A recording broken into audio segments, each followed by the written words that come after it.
오늘은요 누가복음 12장 13절부터 34절까지 말씀을 가지고 하나님의 나라를 구하는 교회란 제목으로 말씀을 나누겠습니다.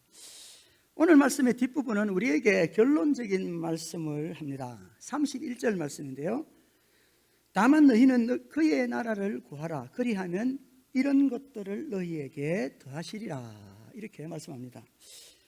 건강한 교회는 하나님의 나라를 구하는 교회입니다. 왜냐하면 주님께서 우리에게 그렇게 말씀하시니까요. 그렇다면 우리 교회가 건강한 교회, 하나님의 나라를 구하는 교회가 되려면 어떻게 해야 할까요? 오늘 말씀은 우리가 하나님 나라를 구하는 교회가 되기 위해서 어떻게 해야 하는지를 잘 가르쳐주고 있습니다. 먼저 첫 번째로는요, 생명을 얻기 위해 탐심을 물리치라는 겁니다. 뭐라고요? 생명을 얻기 위해서 탐심을 물리치라, 그렇게 말씀합니다. 13절부터 15절까지 말씀은요, 어떤 사람이 예수님께 자신이 받지 못한 유산에 대한 문제를 해결해 달라고 요청합니다. 자신이 받아야 될 유산, 그 몫이 있는데 못 받았다면 얼마나 원통하고 억울하고 분하겠습니까? 자, 그런데 그런 분한 문제를 가지고 예수님 앞에 나와서 이 문제를 좀 해결해 주십시오라고 했는데 예수님께서 거절하셨다라는 것이 오늘 말씀입니다. 우리는요, 자신이 원하는 대로 얻는 것을 기도의 응답이라고 오해하지 않아야 합니다. 하나님의 응답은요, 예스뿐만 아니라 노도 있습니다. 오늘 이 본문에서 예수님은 이 자신의 유산 문제를 해결해 달라고 하는 그 사람에게 노라는 대답으로 응답하신 것입니다. 그렇다면 왜 예수님은 그 사람의 요청을 거절하셨을까요? 예수님께 오면 다 들어주시면 좋을 것 같잖아요. 그런데 왜 예수님께서 그 사람의 요청하는 것을 거절하셨을까요? 그 사람은요, 무리와 함께 예수님을 지금 만나러 왔습니다. 그런데 이 사람이 오직 자신의 문제를 해결하고자 하는 데에만 집중하였기 때문에 정작 주님이 주시기 원하시는 것이 무엇인지를 알지 못했던 것입니다. 주님은 자신이 우리에게 오신 목적, 예수님이 왜 이 땅에 오셨는지 그 목적을 우리에게 이렇게 설명하셨습니다. 요한복음 10장 10절 말씀인데요, 도둑이 오는 것은 도둑질을 하고 죽이고 멸망시키려는 것뿐이지만 내가 온 것은, 예수님이 이 땅에 오신 것은 양으로, 그러니까 예수님을 믿는 사람들에게 생명을 얻게 하고 더 풍성히 얻게 하려는 것이라, 그렇게 예수님이 자신이 이 땅에 오신 목적을 말씀해 주셨습니다. 여러분, 하나님은요, 나의 만족을 성취하기 위한 도구가 아닙니다. 하나님은 우리 가까이에서 우리가 하나님을 가까이하여 공경해야 할 우리 아버지이십니다. 그렇기 때문에 우리의 기도의 가장 우선되는 목적은요, 하나님과 친밀해지는 것이어야 됩니다. 뭐라고요? 우리의 기도의 목적이 어떤 것이어야 된다고요? 하나님과 친밀해지는 것이어야 한다라는 것입니다. 그런데 그럼에도 불구하고 우리가 탐심에 빠지게 되면 하나님도 우리가 친근히 하여서 우리 아버지로 여기면서 함께 살아가야 할 그 하나님을 자신의 필요를 채우기 위한 도구로 생각하기가 쉽다, 그 말입니다. 오늘 말씀에 등장했던 이 사람의 문제도 바로 그런 것 때문이었습니다. 그러니까 예수님께서 왜 우리의 문제를 해결해 주시고 우리의 요청을 들어주시기 원하시는 분인데도 불구하고 오늘 이 사람의 요청을 거절하셨느냐, 그 이유가 바로 주님이 정말 우리에게 주시고자 하는 것을 놓칠까 봐 그랬다는 겁니다. 그래서요, 요한복음 20장 31절에는 우리에게 성경을 기록해 주신 이유를 설명하고 있습니다. 오직 이것을 기록하면, 그러니까 성경을 기록한 그 이유는 그 말이죠, 너희로 예수께서 하나님의 아들 그리스도임을 믿게 하려 하며, 그러니까 성경을 기록한 이유가 뭐냐, 예수님이 바로 그리스도이시라는 것을 믿게 하려 하며, 그리고 또 너희로 믿고 그 이름을 힘입어 생명을 얻게 하려 하심이라. 뭘 얻게 하기 위함이라고요? 생명을 얻게 하기 위함이라는 겁니다. 하나님이 우리에게 필요한 것들에 대하여서 관심이 없으신 것이 아니고 우리의 탐심 때문에 정말 우리에게 필요한 것을 놓치지 말아야 한다는 것을 말씀하고 있는 것이다, 그 말입니다. 만일 우리가 탐심에 빠진다면요, 교회에 와서도 하나님과의 친밀감을 얻지 못할 수 있습니다. 왜냐하면 딴 생각으로 가득하여 있기 때문에 하나님과의 친밀함은 잊어버릴 수도 있다, 그 말입니다. 주님은 우리의 문제 해결사가 아니라 우리의 생명의 떡이시기를 원하십니다. 그래서 요한복음 6장에는 이렇게 말합니다. 나는 하늘에서 내려온 살아있는 떡이니 사람이 이 떡을 먹으면 영생하리라. 내가 줄 떡은 곧 세상의 생명을 위한 내 살이라. 예수께서 이르시되 내가 진실로 너희에게 이르노니 인자의 살을 먹지 아니하고 인자의 피를 마시지 아니하면 너희 속에 생명이 없느니라. 이렇게 말씀합니다. 예수님의 살을 먹어야 하고 예수님의 피를 마셔야 된다라고 말합니다. 이 말씀을 좀 더 우리가 잘 이해하도록 하시는 말씀이 요한복음 6장 63절인데요. 이렇게 말씀합니다. 우리를 살리는 것은 영이니 육은 무익하니라. 내가 너희에게 이른 말이 뭐가요? 예수님이 우리에게 이르신 말씀이 곧 영이요 생명이라. 그러니까 우리가 어떻게 예수님의 살을 먹고 피를 마시느냐. 물론 우리가 성찬식을 통해서 예수님의 살과 피를 먹고 마시지만은 하나님의 말씀이 바로 영이요 생명이다. 그렇게 우리에게 말씀하고 있는 것입니다. 그래서요, 주님은 탐심에 빠져서 주님을 올바르게 보지 못하는 그 사람, 그러니까 자신의 지금 유산 문제, 받아야 할 상속을 못 받았다는 것 때문에 형제 간의 분쟁을 만들고 있는 이 사람을 보면서 사실 그 사람의 문제를 해결해 주고 싶은 마음이 없으셨겠어요? 그러나 이 사람이 지금 그 유산 문제에만 집착하여서 정말 주님 앞에 와가지고도 생명에 대한 관심을 보이지 못하고 있기 때문에 오늘 주님이 그렇게 말씀하고 있는 겁니다. 그래서 예수님께서 그 사람을 안타까운 마음으로 바라보시면서 이렇게 말씀합니다. 이 사람아, 누가 나를 너희의 재판장이나 물건 나누는 자로 세웠느냐? 누가 나를 너희의 재판장이나 물건을 나누는 사람으로 세웠느냐? 이렇게 말합니다. 그러면서 주님은 그에게 다시 이렇게 말씀하셨습니다. 삼가 모든 탐심을 물리쳐라. 사람의 생명이 그 소유에 넉넉한 데 있지 아니하니라. 사람의 생명이 그 사람의 소유에 넉넉한 데 있지 않다는 겁니다. 가난해도 예수 그리스도와의 올바른 관계 속에서 하나님을 믿으며 희망찬 삶을 살아가는 사람도 있고요, 많이 가졌지만 늘 근심 속에서 두려움 가운데 살아가는 사람이 있다, 그 말입니다. 탐심은요, 원망을 만들어냅니다. 탐심은요, 형제간의 우애를 깨뜨리기도 합니다. 그래서 여러분, 유산 상속 문제 때문에 막 형제간의 분쟁이 일어나서 완전히 집안이 망가지는 것을 우리가 보기도 하지 않습니까? 탐심은 우리의 건강한 생활을 방해합니다. 내가 해야 할 일들이 있는데도 불구하고 탐심 때문에 중요한 것들을 잊어버리고 놓쳐버릴 수 있다, 그 말입니다. 성경은 그래서 탐심은 우상숭배니라 이렇게 말합니다. 탐심은 우리를 하나님을 사랑하지 못하게 하는 곳으로 몰아갑니다. 뿐만 아니라 탐심은요, 우리에게서 생명을 얻고자 하는 마음을 빼앗아 버립니다. 그래서 주님은 삼가 모든 탐심을 물리치라, 그렇게 우리에게 말씀하고 있는 것입니다. 주님은 사람의 생명이 그 소유에 넉넉한 데 있지 않다라고 말씀하시면서 우리를 깨우치시고자 하셨습니다. 저는 여러분에게 하나님의 나라가 무엇인가에 대해서 말씀을 많이 드렸는데, 하나님 나라는 어떤 장소, 죽어서 가는 어떤 장소가 아니고 하나님이 우리를 다스리시는 것, 하나님의 통치가 성경이 말하는 하나님 나라라는 것을 말씀을 드렸습니다. 우리 교회가 하나님의 나라, 하나님이 다스리시는 그런 공동체가 되기를 원한다면 오늘 주님이 말씀하신 이 말씀을 반드시 기억해야 하겠습니다. 삼가 모든 탐심을 물리치라. 사람의 생명이 그 소유에 넉넉한 데 있지 아니하니라. 두 번째로, 하나님의 나라를 구하는 교회는 어떤 교회일까요? 그것은 하나님께 대하여 부요합니다. 뭐라고요? 하나님께 대하여 부요합니다.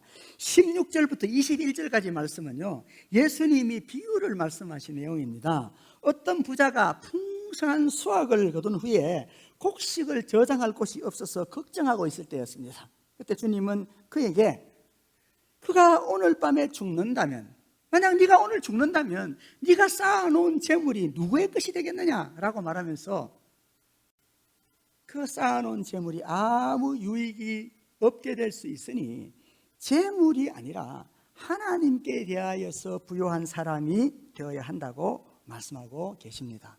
그래서 지혜로운 사람은요, 쌓아두는 일보다도 나누는 일에 관심을 가집니다. 뭐에 관심 가진다고요? 쌓아두는 일보다도 나누는 일에 관심을 가집니다. 예수님의 비유에 등장한 이 부자의 풍성한 수확은요, 그에게 근심거리가 되었습니다. 우리는요, 뭔가 부족하면 근심거리가 있을 거라고 생각해요. 내가 없어서 걱정할 거라고 생각해요. 맞는 일이죠. 없으면 걱정이 될 때가 있습니다. 그런데 없을 때만 걱정이 있는 게 아니고 많을 때도 걱정한다, 그 말입니다. 제가 오늘 아침에 나오는데 또 이렇게 넥타이를 뭐 메고 가야 되지, 또 성도님들이 저를 보면서 뭐 넥타이가 반짝거리니 또 이렇게 또 생각하시면서 어떤 넥타이를 매는 게 좋을까 이렇게 생각이 들어요. 아침에 넥타이가 이렇게 많이 걸려 있으니까 뭘 골라서 메고 와야 되는지 생각하게 돼요. 그런데 넥타이가 딱 한 개만 있으면 그냥 딱 메고 나오면 되거든요. 근데 이게 많으니까 빨간 걸 매야 되냐 파란 걸 매야 되냐 그러고 있단 말입니다. 그렇죠. 여러분, 요즘은 이게 없어서 고민하는 것이 아니라 너무 많아서, 먹을 것도 많고 입을 것도 많아서 고민하게 되는 것이 사실입니다. 그래서요, SNS로 그냥 이거 먹어야 건강해집니다. 그런데 어떤 사람도 그거 먹으면 건강할 수 없습니다라고 말해요. 이게 사실 우리가 자꾸 이런 먹고 마시는 것에 염려해서 신경과민으로 더 병이 걸릴 것 같아요. 그렇죠? 먹어야 되라 하라는 거, 먹으라고 말하는 거 다 먹으면 배 터져 죽을 것 같아요.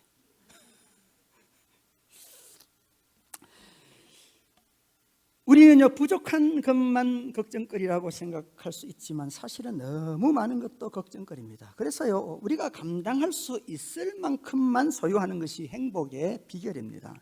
그래서 아골이라는 사람은요, 지혜에 쓰인 잠언에서 우리에게 이렇게 지혜를 말해줍니다. 곧 헛된 것과 거짓말을 내게서 멀리 하옵시며 나를 가난하게도 마옵시고 부하게도 마옵시고 오직 필요한 양식으로 나를 먹이시옵소서. 우리는요, 자신이 가진 그릇만큼만 물을 담을 수 있어요. 물이 많은 시냇가에 가서도 여러분의 그릇이 요만하면 어떻게 하겠어요? 물을 많이 뜨고 싶어도 뜰 수 있어요, 없어요? 없어요. 그래서요, 우리는 많은 물이 있는 곳을 찾는 것도 중요하지만은 동시에 우리의 그릇을 큰 그릇으로 준비하는 것이 필요합니다.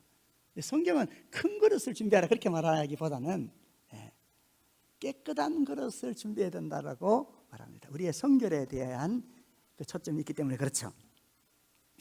만약 우리가 우리 자신만을 위해서 산다면 내 가족, 우리 교회 이제 이렇게 돼버리면 뭡니까?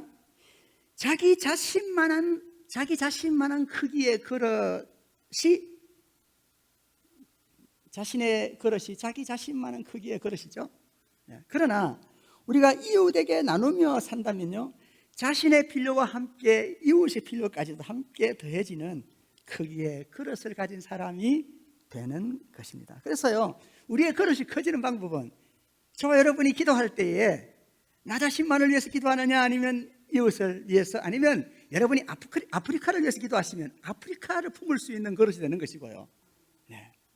그러니까 저와 여러분이 기도가 어떤 내용을 가지고 기도하느냐에 따라서 우리의 그릇의 크기가 달라질 수 있다, 그 말입니다. 그래서 지혜로운 사람은요, 쌓는 일보다도 나누는 일에 더 관심을 가집니다. 왜냐하면 남과 나누려고 하다 보면 내가 그릇이 자꾸 커지기 때문에 그런 것이죠.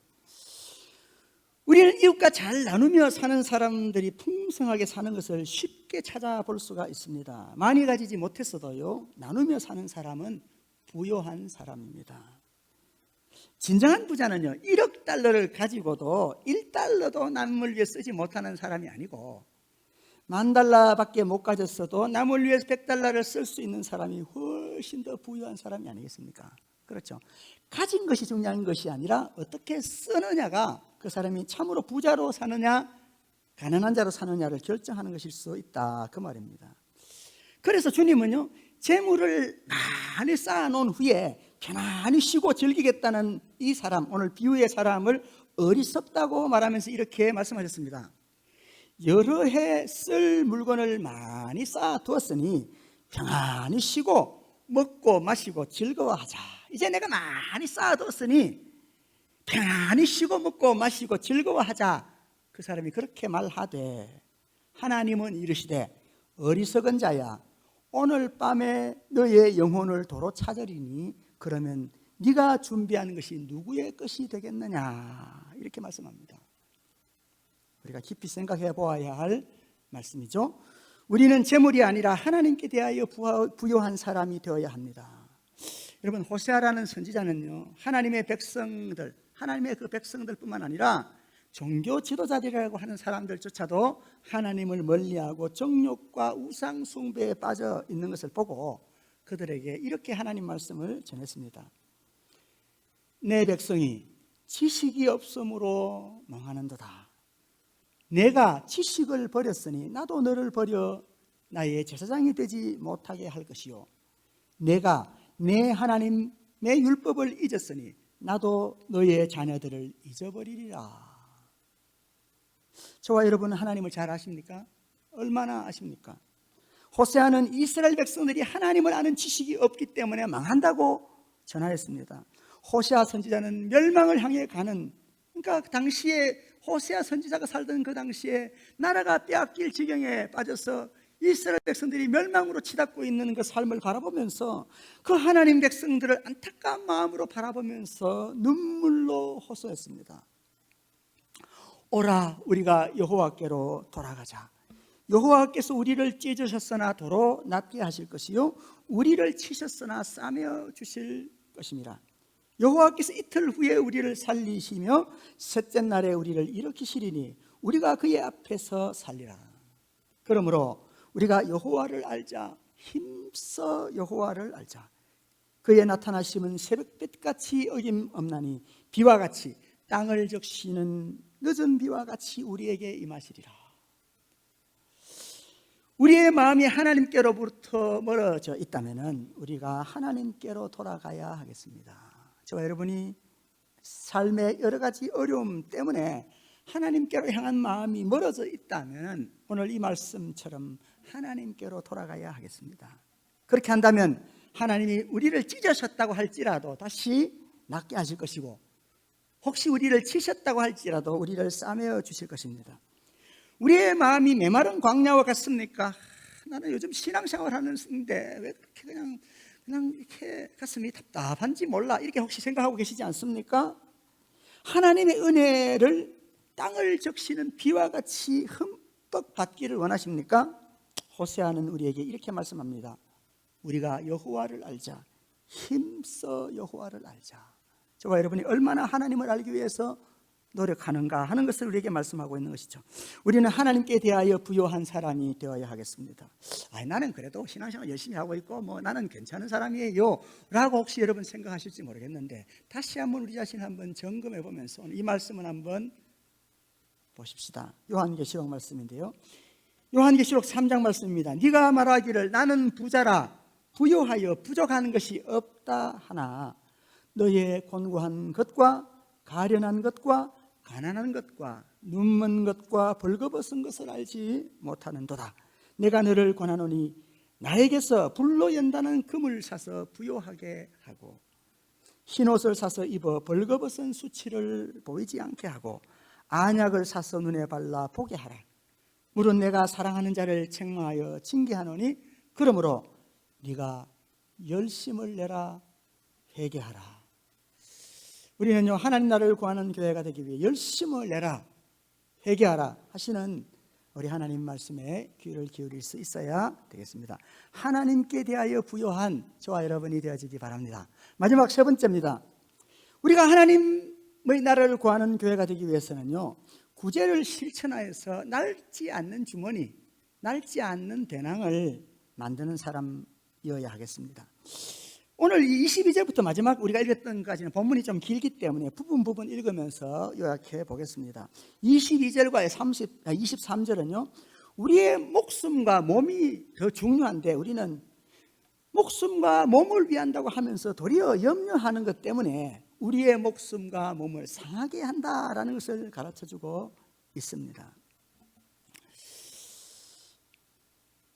우리가 먹고 사는 것에 대해서 염려하지 않을 수는 없겠지만은요, 우리의 지나친 염려는 오히려 우리를 더욱더 불행하게 만든다는 것을 가르쳐주고 있는 것입니다. 자, 그 다음에 24절부터 28절은요, 하나님이 먹이시고 입히시는 까마귀와 백합화를 생각하면서 우리가 먹고 사는 문제에 지나친 염려에 빠지지 말아야 한다는 것을 말씀하고 있습니다. 야, 까마귀를 한번 생각해봐. 그 까마귀는 심지도 않고 거두지도 않고 골방도 없고 창고도 없지만은 하나님이 기르시지 않냐 라고 말하면서, 얘들아, 너희는 그 공중의 까마귀들, 새들보다 훨씬 귀한 존재들이야, 그렇게 우리에게 말씀하고 있습니다. 뿐만 아니라 백합화를 생각해봐라 라고 말씀하시면서요, 오늘 있다가 내일 아궁이에 던져지는 들풀도 하나님이 이렇게 입히시는데 하물며 너희일까 보냐, 믿음이 적은 자들아, 그렇게 우리에게 말씀하십니다. 우리는요, 하나님을 믿는 사람으로서 삶을 사는 태도가 세상 사람들과 달라야 한다, 그 말입니다. 그래서 29절 32절은요, 우리가 어떤 삶의 태도로 살아가야 하는지를 가르쳐주고 계신데요, 너희는 무엇을 먹을까 무엇을 마실까 하여 구하지 말며 근심하지도 말라. 이 모든 것은 세상 백성들이 구하는 것이라 너희 아버지께서 이런 것이 너희에게 있어야 할 줄을 아시느니라. 그러면서 우리의 염려하는 내용이 달라져야 한다는 것을 우리에게 말씀해 주고 있습니다. 자, 그러면 우리는 무엇을 구해야 할까요? 31절 32절 말씀인데요, 하나님은 우리에게 그의 나라를 먼저 구해라, 그렇게 말씀합니다. 그러면서 하시는 말씀이 하나님이 우리에게 하나님의 나라를 주시기를 기뻐하신다, 그렇게 말합니다. 그러므로 우리는 부지런히 하나님 나라를 구하는 사람들이어야 하겠습니다. 그런데 33절부터 34절, 이제 마지막 그 부분에서는요, 우리가 하나님의 나라를 구하는 것을 구체적으로 어떻게 행동해야 하는지에 대해서 말씀해 주고 있습니다. 33절 말씀 보실까요? 너희 소유를 팔아 구제하여 낡아지지 아니하는 배낭을 만들라. 그러니까 우리가 구제를 실천하는 것이 낡아지지 아니하는 배낭을 만드는 것이다, 이렇게 우리에게 가르쳐주고 있습니다. 여러분, 우리 교회는요, 한 달에 1,200불씩 1년에 14,400불을 우리 교회를 위해 쓰는 것이 아니고 우리 옆에 있는 이 지역에 있는 이웃 교회들을 위해서, 그리고 선교지를 위해 씁니다. 우리가 재정이 많아서 그렇게 하는 게 아닙니다. 사실 작년 말에 예결산 하면서 그 재정을 이렇게 통달해 봤더니 목표했던 것에 한 20%가 부족하게 달성됐어요. 자, 그럼에도 우리가 원래 새로운 재정을 편성하면서요, 지금 우리가 사용하는 경상비의 10%를 이 이웃 교회를 세우는 일에 쓰고자 하고 그렇게 실천하고 있습니다. 물론 이것뿐만 아니라 더 다른 일들도 많이 있지만요, 우리 교회의 재정이 넉넉하지 않지만 우리는 쌓아두는 것보다 나누는 것에 더 큰 관심을 가지고 하나님 나라를 구하는 교회가 되겠다라는 것이죠. 여러분 들이신 헌금이 그냥 헛되게 사용되는 것이 아니고 정말 우리 교회만이 아니라 옆에 있는 이웃 교회들도 함께 성장할 수 있도록 하는데 사용되어지고 있다는 것을 아셨으면 좋겠습니다. 하나님이 우리 교회를 아름답게 세워가시는 이유가 무엇일까요? 그것은 우리가 이웃교회를 함께 세우기 원하시는 것이라고 우리는 믿어야 하겠습니다. 말씀을 정리합니다. 우리는 생명을 얻기 위해서 탐심을 물리쳐야 합니다. 왜냐하면 이 탐심은 우리로 하여금 생명을 얻고자 하는 마음을 방해하기 때문에 그렇습니다. 우리는 재물이 아니라 하나님께 대하여 부요하여야 하겠습니다. 그리고 우리는 구제를 실천해서 낡아지지 않는 주머니를 만들어야 하겠습니다. 이렇게 우리가 남은 한 해 또 살아갈 수 있게 되기를 바랍니다. 기도하겠습니다.